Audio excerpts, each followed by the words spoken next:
Yes, speaking before lunch, that's very bad for me. But as your lunch is a light lunch, not a regular lunch, I'm sure people will stay a little bit longer. Thank you very much, Lorenzo. We miss you very much in Washington, where Americans will replace you rather quickly. Don't worry. And thank you, Gabriele, for the presentation. It's a pleasure to commend your work as we worked together in the past. So clearly, the economic and monetary union is not an objective, it is a tool, it is an instrument, and the reason why we want to have it and complete the monetary union is to generate more growth. It is true that the European Union has done a lot, that has been mentioned by Mr. Angeloni and by Gabriele himself, but I see a few flaws in the analysis we just listened to. They're linked to not only to the paper that Gabriele presented, but are rather structural flaws in the system in the European Union. A sense of urgency is still missing, and a clear timeline is not yet there. So what do we intend to do with the economic and monetary union is not yet clear. So I'd like to mention a couple of things. To start with, the sense of urgency, you see it in this graph, which shows you the consensus and support to a series of institutions. In the blue line represents the European Union. So you can see that the confidence level in the European Union was between 45 and 55% before the crisis. Now we're at around the level of 32, 33%. So we've lost almost 15 points in terms of confidence in the EU. So which means we have to act swiftly, because a further worsening of the situation can put the entire system at risk. Now, these are further reasons why we should convey once again how important the sense of urgency is. Since 1992, the period when the convergence toward the euro started, the European Union grew 1 percentage point less than the United States. So US was growing at a level of 4 and Europe at a level of 3. The US grew at a level of 3 and the EU at a level of 2, but on average, this is what has happened in the last 25 years, which is quite an unlucky coincidence, because right now the European citizens associate Euro integration in the European Union with the low growth level.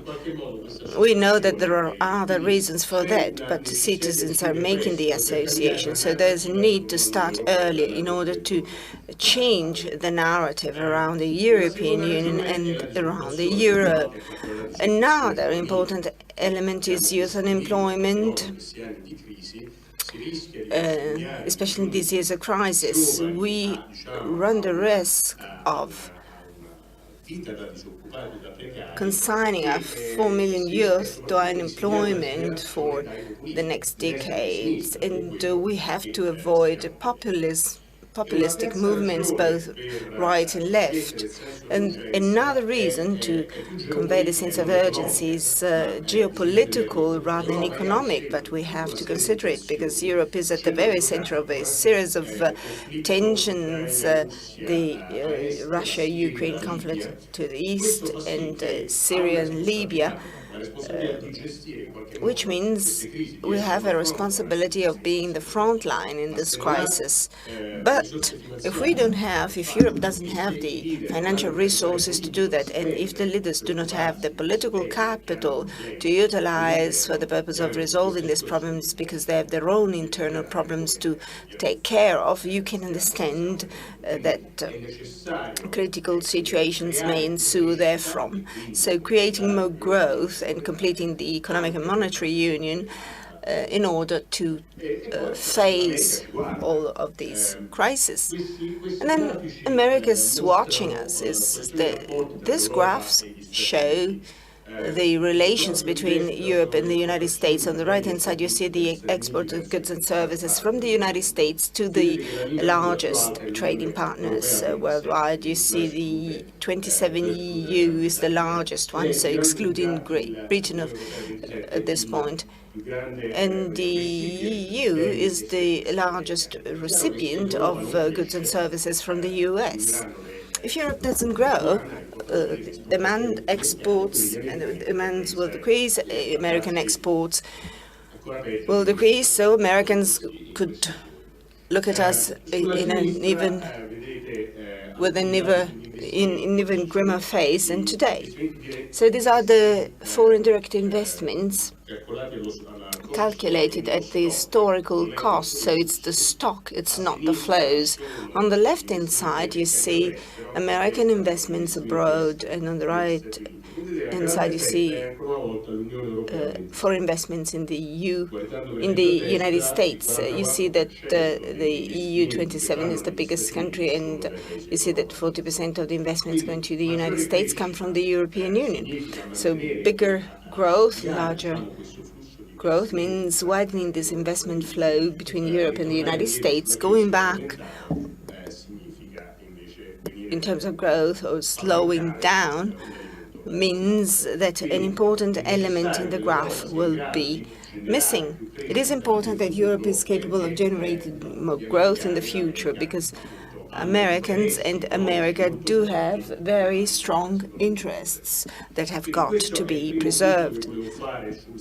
So this was my first point concerning the sense of urgency that did not surface from what Gabriele said. The fact that there is a reflection paper in March is, in terms of the terminology, not very clear. So launching the debate on these issues means that we have to try and go to the next stage.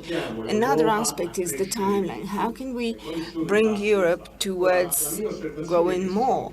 How can we help Europe growing more? There are a series of things that are at hand. They're not difficult for us to carry out, and they're related to economic and monetary union, but not only to that. That is one aspect. I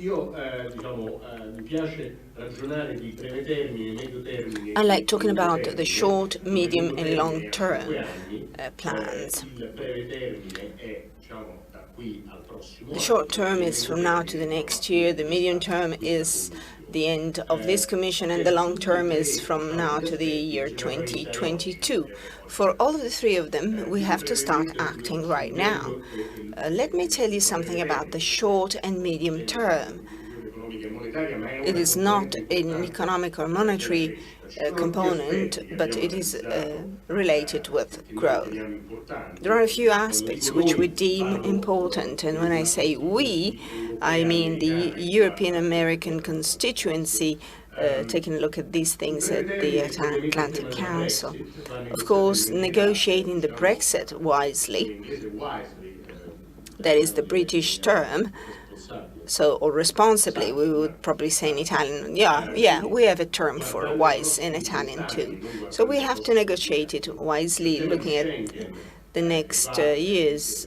We have to fully restore Schengen to reduce the direct costs ensuing from the barriers to the freedom of movement, then the trade agreements with the United States that we have to resuscitate or retain the spirit of those trade agreements with the United States.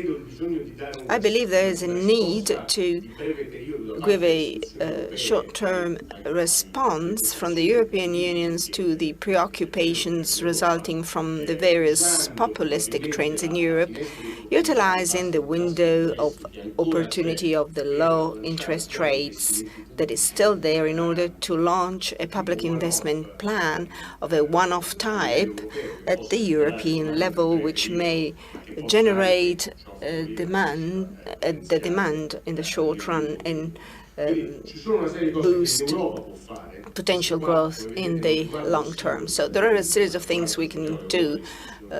These are not related to the single European countries, but are rather related to the European leaders and European countries as a whole. There are a series of short and medium-term initiatives that can create the correct framework within which we could grow. 3 projects are in the EU pipeline, Commission pipeline: the Capital Market Union, the Digital Single Market, the Energy Union, as well as the liberalization of services. These deliverables are not creating growth by themselves, but they create a framework within which the single countries can then carry out their own reforms and benefit from the overall framework. So what can we do in the long term? I will start with 3 quotes from 3 European leaders. On March the 6th, Mrs. Merkel talked about a Europe of different speeds, which is necessary. Then Mr. President Hollande, 1.5 years ago, or almost 2 years ago, spoke about an avant-garde of countries that have got to move ahead for a reinforced organization. And President Juncker, back in November 2015, said that Europe will have to review its frameworks to allow some countries to do everything together and others to be less involved. So these are quite old statements, but we have maybe go over to the action rather than staying with the statements. So what can we do from now onwards? This is probably what the Commission will come up with in May. On the left-hand side, you see the European geometry and how the Eurozone the countries, the European Union are behaving, as well as the behavior of other neighboring countries. We should shift from what we see on the left to what we see on the right. That this is a concentric circle system whereby you see a strong nucleus of countries. It's scenario number 3 that the Commission presented at the start of the month of March, whereby a restricted group of countries put together certain policies. I call them EFA countries, European Fiscal Authority countries, and I will tell you in more detail what this is all about. And all around that core, all around the nucleus, there will be other Eurozone countries. This will generate a series of non-trivial technical problems. Then there will be other EU countries and other non-EU European countries. Probably the United Kingdom will also be there. So this shows you where the United Kingdom will be once the Brexit is a reality. Of course, it would be nice to have the entire Eurozone in the nucleus, in the middle. If this should not be possible, because 19 countries is a lot, there must be, nevertheless, a certain number of leading countries that decide to go ahead. So what should the fiscal authority do? Basically, the European Fiscal Authority should offer an instrument for the medium to long-term growth.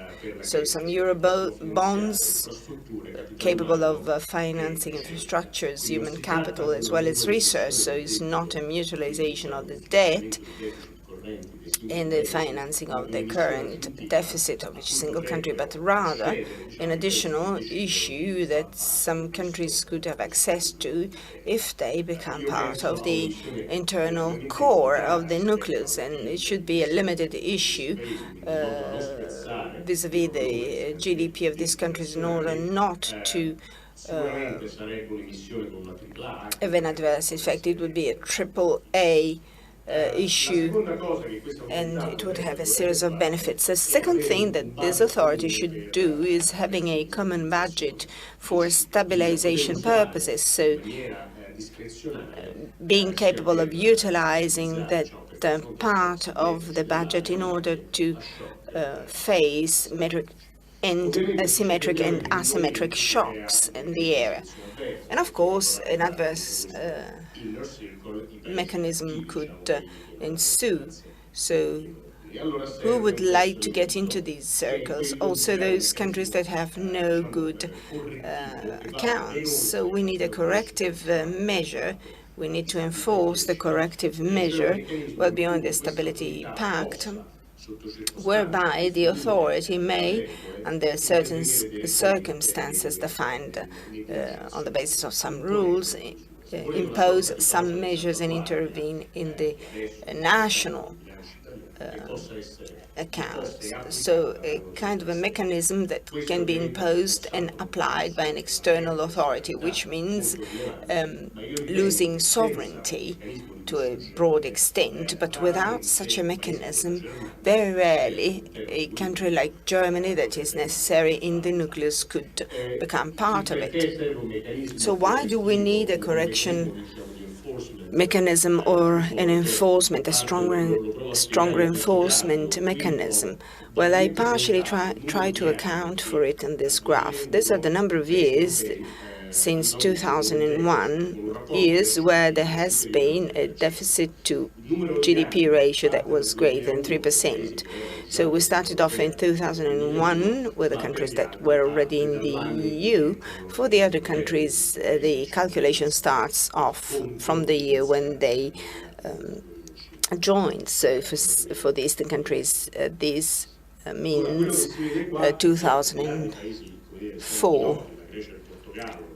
Besides Greece and Portugal, which have had a deficit over 3% for almost all of the time, there are other economies like France that has had 12 years out of 15 with a deficit greater than 3%, then Spain, Italy, but also Germany, where for 7 years the deficit level was above 3%. So recession and the crisis have been considered, but this is just to give you an idea that a stronger mechanism is necessary. The sense of urgency and the clear timeline is required. So who should be part of this nucleus? Well, the three big founding countries, Italy, Germany, and France at least. Germany and France will have their major elections soon, so all of these elements may become a reality only after the German polls. But it depends, of course, if Mr. Le Pen wins in France, the slides will just remain, will just stay in the drawer. But my feeling is that Italy has not yet experienced or felt this sense of urgency. Let's imagine that elections take place at the end of these legislative period and the new government is in force in April. Why should we wait so long until the German elections take place? We should be ready after the German elections with Italy, Germany and France having strong governments that have a mandate to govern in order to carry out all of these plans. Otherwise, we run the risk of losing even more time. I think I managed to keep to the 15 minutes you gave me. Thank you.